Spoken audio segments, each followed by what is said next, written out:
Depresi merupakan kondisi emosional yang biasanya ditandai dengan kesedihan yang amat sangat, perasaan tidak berarti dan bersalah, kehilangan selera, minat dalam aktivitas sehari-hari, atau gangguan mood. Kondisi emosional berkepanjangan yang mewarnai seluruh proses mental seseorang. Pada umumnya, mood yang secara dominan muncul adalah perasaan tidak berdaya dan kehilangan harapan. Depresi disebabkan oleh kombinasi dari beberapa faktor. Jika seseorang di dalam riwayat kesehatannya memiliki keluarga yang mengalami depresi, maka terdapat kecenderungan untuk mengalami depresi juga. Faktor-faktor yang dihubungkan dengan penyebab dapat dibagi atas faktor biologi, faktor psikologis atau kepribadian, faktor sosial, di mana ketiga faktor tersebut dapat saling mempengaruhi satu sama lain. Pertama yaitu faktor biologi. Beberapa penelitian menemukan bahwa gangguan mood melibatkan patologi dan sistem limbik, serta ganglia basalis dan juga hipotalamus. Dalam penelitian biopsikologi, norepinefrin dan serotonin merupakan dua neurotransmitter yang paling berperan dalam patofisiologi gangguan mood. Pada wanita, perubahan hormon dihubungkan dengan kelahiran anak dan menopause juga dapat meningkatkan resiko terjadinya depresi, serta adanya penyakit fisik yang berkepanjangan, sehingga menyebabkan stres dan juga dapat menyebabkan depresi. Yang kedua yaitu faktor psikologis atau kepribadian individu yang dependen, seperti memiliki harga diri yang rendah, tidak asertif, atau bisa juga ketika seseorang merasa tertekan atau cenderung fokus pada tekanan yang mereka rasa, dan secara pasif, merenung daripada mengalihkan atau melakukan aktivitas untuk berubah situasi. Pemikiran yang irasional, yaitu pemikiran yang salah, seperti menyalahkan diri sendiri atas ketidakberuntungan. Sehingga individu yang mengalami depresi cenderung menganggap bahwa dirinya tidak dapat mengendalikan lingkungan dan kondisi. Hal ini dapat menyebabkan pesimisme dan juga apatis. Yang ketiga yaitu faktor sosial, seperti kejadian tragis seperti kehilangan seseorang dan kegagalan pekerjaan, pasca bencana, pasca melahirkan, masalah keuangan, ketergantungan terhadap narkoba atau alkohol, trauma masa kecil, terisolasi secara sosial, faktor usia dan gender, tuntutan dan peran sosial, misalnya untuk tampil baik, menjadi juara di sekolah, ataupun tempat kerja, maupun dampak situasi dari kehidupan sehari-hari lainnya. Resiko yang ditimbulkan akibat depresi. Yang pertama yaitu bunuh diri. Orang yang menderita depresi memiliki perasaan kesepian, ketidakberdayaan, dan putus asa, sehingga mereka mempertimbangkan untuk membunuh dirinya sendiri. Yang kedua yaitu gangguan tidur, insomnia ataupun hypersomnia. Gangguan tidur dan depresi biasanya cenderung muncul secara bersamaan.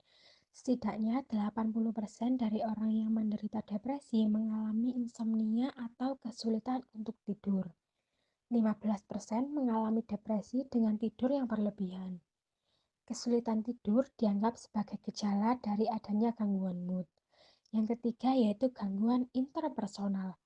Orang yang memiliki depresi cenderung mudah tersinggung, sedih yang berkepanjangan, sehingga cenderung menarik diri dan menjauhkan diri dari orang lain, bahkan terkadang menyalahkan orang lain. Hal ini menyebabkan hubungan dengan orang lain di lingkungan sekitar menjadi tidak baik. Yang keempat yaitu gangguan dalam pekerjaan. Depresi meningkatkan kemungkinan dipecat atau penderita sendiri yang mengundurkan diri dari pekerjaan ataupun sekolah.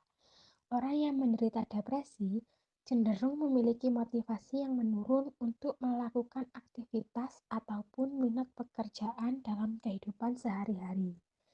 Yang kelima yaitu gangguan pola makan. Depresi dapat menyebabkan gangguan pola makan atau sebaliknya.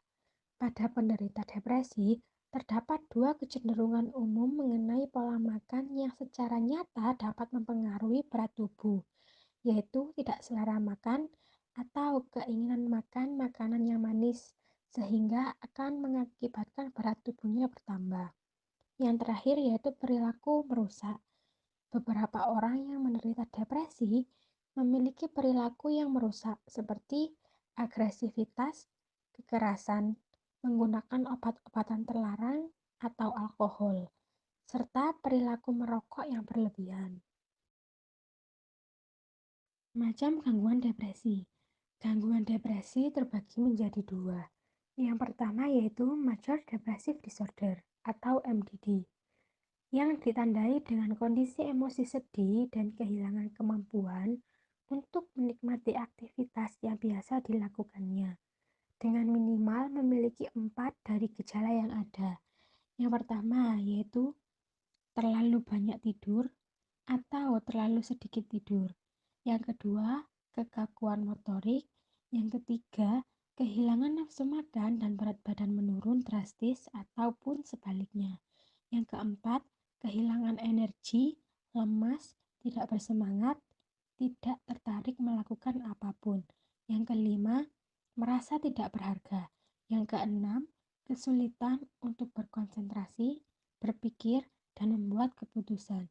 Yang ketujuh, memunculkan pikiran tentang kematian berulang kali atau bunuh diri. Gejala-gejala ini muncul hampir sepanjang hari, minimal 2 minggu, dan bukan dikarenakan kehilangan yang wajar. Misalnya, karena suami atau istri meninggal. MDD sering disebut masyarakat umum dengan istilah depresi. Yang kedua yaitu dystemic disorder, merupakan gangguan depresi yang kronis. Individu yang didiagnosis menderita distemik akan mengalami kondisi depresif lebih dari separuh waktu dari minimal 2 tahun. Jadi, dalam jangka waktu 2 tahun, separuh dari waktu tersebut, individu ini mengalami kondisi depresif dengan kriteria minimal mengalami 2 dari gejala yang ada.